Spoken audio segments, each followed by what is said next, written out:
Adilson Batista, velho conhecido do Cruzeiro, está de volta à Toca da Raposa. Deixou o Amazonas, um time promissor no Brasil, novo. Deixou o comando lá do Amazonas e vai vir a Belo Horizonte para assumir um cargo novo no Cruzeiro. Ele que já passou tantas vezes aqui. E eu trouxe a Edmar Oliveira para conversar comigo, para dar informações. Essa informação está lá no portal Tempo Esportes. Matéria do Gabriel Moraes e da Edmar Oliveira. A Edmara vem dar informações e conversar um pouco sobre essa nova era do Adilson Batista no Cruzeiro. Edmara, prazer sempre estar com você aqui. Obrigada, querido. Obrigada, Lucas. Você tem para falar pra gente sobre Adilson Batista no Cruzeiro? Como que foi essa negociação que se tem aí dos bastidores, informações para ele retornar à Raposa?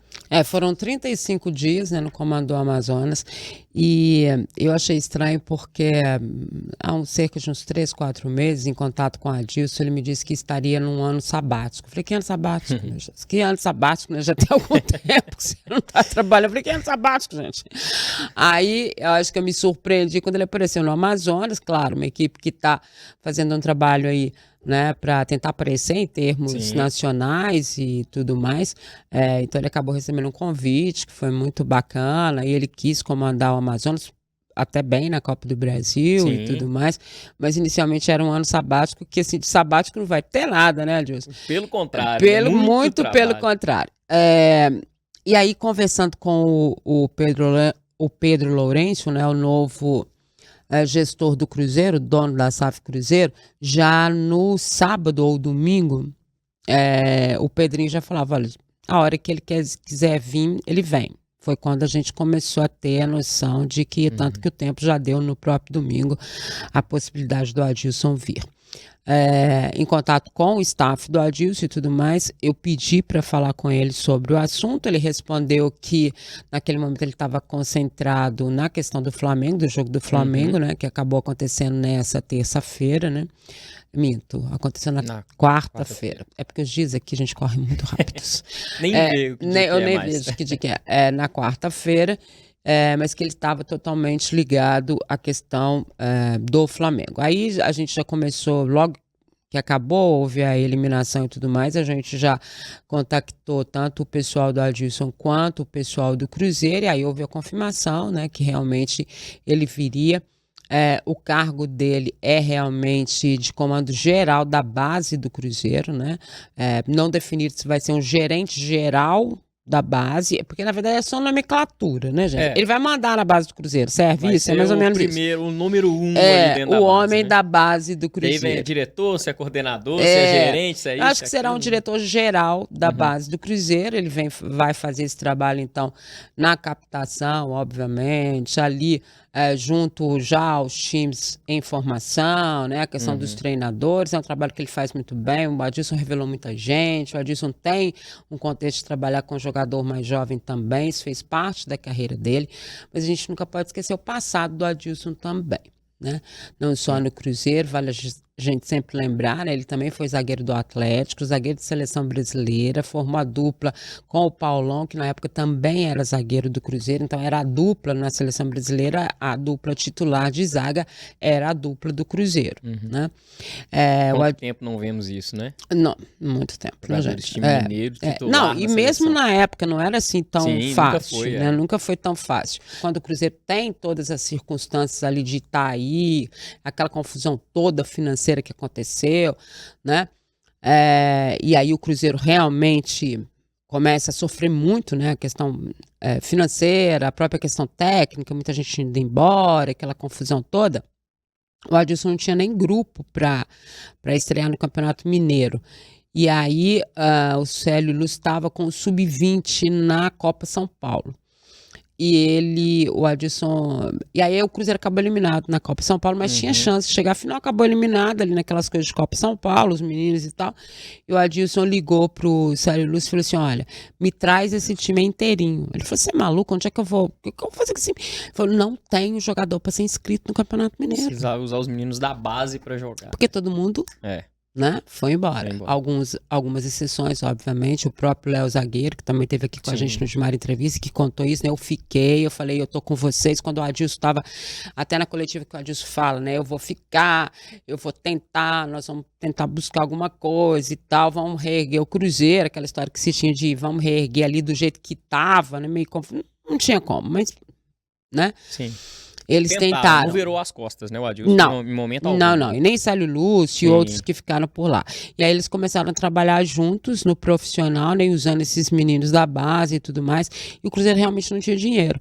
Então o Adilson tirava do bolso dele para pagar a passagem, muitas vezes alimentação, né?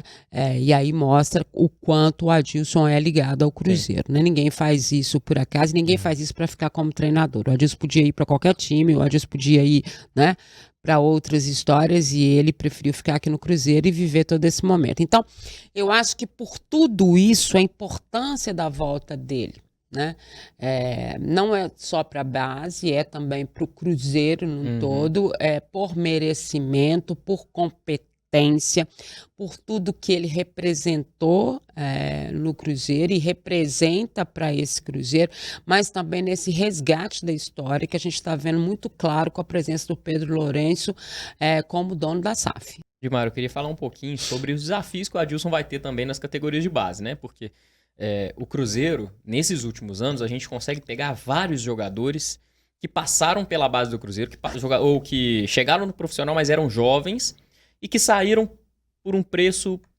lá embaixo nas últimas gestões, a gestão do Ronaldo, por exemplo, e que hoje estão aí lá em cima, né? Você tem, na gestão do Ronaldo, teve a saída polêmica do Vitor Roque, e que é muito criticada a gestão Ronaldo justamente por não ter tido antes previsto, por não ter previsto antes essa possibilidade. Tem outros jogadores, o próprio Maurício, que está no Internacional, você tem o Ederson, que foi convocado agora para a seleção brasileira, o Ederson esteve naquele momento de 2019 super turbulento do Cruzeiro, né? O trabalho do Adilson também vai ser justamente identificar aqueles jogadores. Olha, esse menino aqui precisa pagar mais para ele, porque a multa dele precisa ser mais alta. O trabalho da base é muito complicado por várias coisas, né? Porque você não pode, você tem que ter um olho clínico, né? Para entender quem é o jogador ali que realmente pode te dar alguma coisa. Isso é fácil. Isso é muito difícil. Extremamente difícil. Né? Às vezes você faz um investimento lá na base, né? Lá no início deles, hoje iniciando um pouco mais tarde nos clubes, até em relação à questão do Ministério Público, né? Da questão do trabalho infantil e tudo mais, e que os clubes têm um cuidado maior hoje quando eles têm a responsabilidade de ter esses jogadores, né? Então você já não começava, antes você começava lá no sub-12, né? Hoje não, hoje você já vem para sub-16, sub-17, sub-15, né? Sim. E aí que você começa a história. Primeiro porque você não tem certeza de nada. Um garoto que começa lá atrás, você não sabe nem se ele vai ter essa posição que você acha que ele tem. Né? A gente já viu muitos que chegaram para ser atacante, centroavante e viraram goleiro, ou vice-versa. Né? Um cara que começou na lateral, na verdade, ele era meia. Né? Isso são situações. Você precisa ter uma equipe muito engajada, muito experiente para fazer isso, não só de olheiros, mas também de gente de campo, né, para fazer isso. Acho trabalho que o Adilson, de formação. Exatamente. Acho que o Adilson reúne tudo isso. Ele vai cercar, sem dúvida nenhuma, das pessoas de confiança dele e que terão competência para fazer isso, né? Mas passa também por uma outra questão, que é a questão jurídica, que é a questão administrativa, né, que é uma questão que não é as quatro linhas. Né? É preciso que esses gestores, né, dessa parte administrativa, eles entendam o que é o futebol. A impressão que passava para a gente na questão da gestão Ronaldo é que quem estava lá não sabia o que era aquilo. Né? Porque como é que você não sabe que o contrato do menino está terminando, que ele não tem multa, que não sei o que, não sei o que. Gente, isso é um trabalho que você tem que ser feito nos bastidores. Isso não é do técnico que está lá, né? Não é do. Claro que vai caber o Adilson ter noção dessas situações todas, claro que sim, mas é um trabalho jurídico. Né? Então são várias facetas que são utilizadas, né? Não dá para ele pegar os assessores dele, lá os auxiliares, quem trabalha na parte administrativa do Cruzeiro tem que ter essa noção, eles têm que chegar para ele e falar, deixa eu te falar, esse menino aqui, que você tá falando muito dele, ou que tá entrando muito, o contrato dele aqui, ó, a multa dele é desse tamanho, tem que ter gente, ele não vai ler a ficha de 50, 60 meninos para saber onde é que tá o negócio, né? Por isso que essa gestão da base, né, porque existe uma diferença, é uma gestão mesmo da base, ela sempre é uma gestão complicada de se fazer. E outros também que você vai apostar que não vão acontecer nada. Sim. Né? Eu acho que agora, nesse momento do Cruzeiro, o Cruzeiro antes da SAF do Ronaldo estava uma bagunça, claro. E a base também estava, né? E o Ronaldo foi importante para organizar a casa, né? Sim. Mas como você falou, muita gente ali não entendia. Poderia até entender de futebol. Não tô dizendo que pessoas não entendem de futebol. O Brasil inteiro entende de futebol, né, gente? Entender de futebol também não é difícil, né? Mas eram pessoas que não entendiam de Cruzeiro. Eu acho que não entendiam de negócio e futebol. Sim. Além de não entender Cruzeiro, não entendem negócio e futebol. Negócio de futebol é uma coisa muito difícil de se entender. Economicamente, é importantíssimo para o Brasil, né? Economicamente em várias circunstâncias, né? Do que atrai, do que possibilita, do que traz para o Brasil, do que leva do Brasil, né? Economicamente é muito importante. E ao longo dos últimos anos foi se descobrindo cada vez mais isso. É por isso que tanta gente quer investir em SAF, né, gente? Sim. Ninguém está afim de perder dinheiro e também não é o caso do Pedro Lourenço. Uma coisa é o torcedor, outra coisa é o empresário. Sim. Né? Não vai fazer loucura também para ele sair perdendo. Não. Economicamente você tem que ter a noção do que você está fazendo. Então, eu acho que os grandes erros do Ronaldo, né, ou da gestão Ronaldo, eles começaram nessas circunstâncias. Né? Entender o negócio de futebol é completamente diferente do que você entender uma marca que leva à frente dela chancelado um dos maiores jogadores do mundo, que é o caso do Ronaldo. E ele não perdeu isso porque ele entregou a SAF. Ele é um dos maiores jogadores do mundo. Né?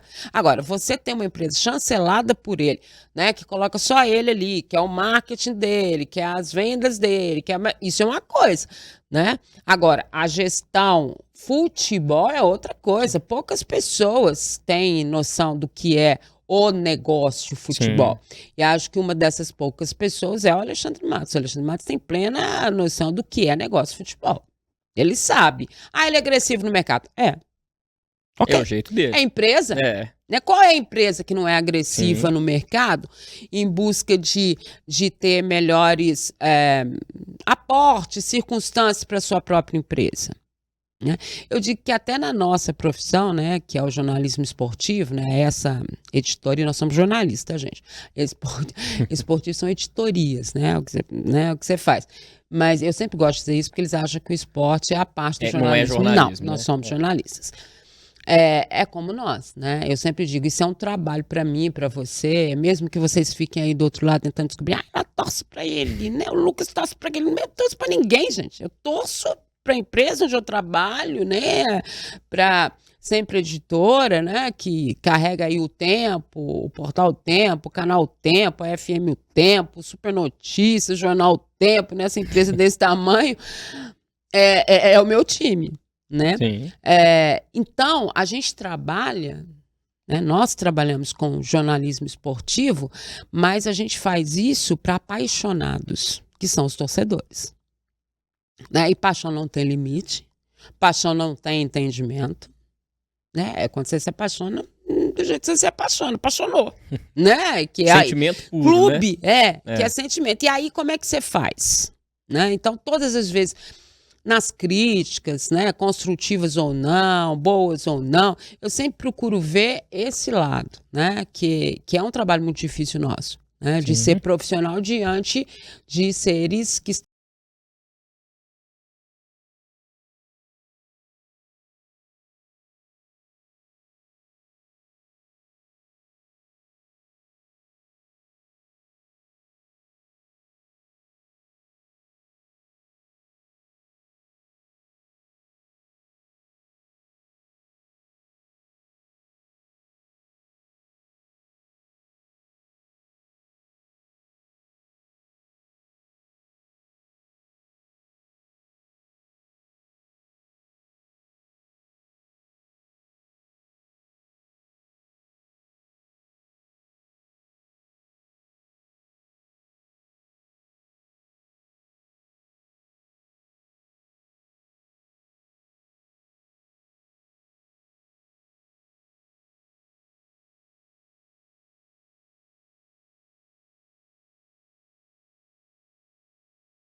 do telefone. Valeu. Obrigado.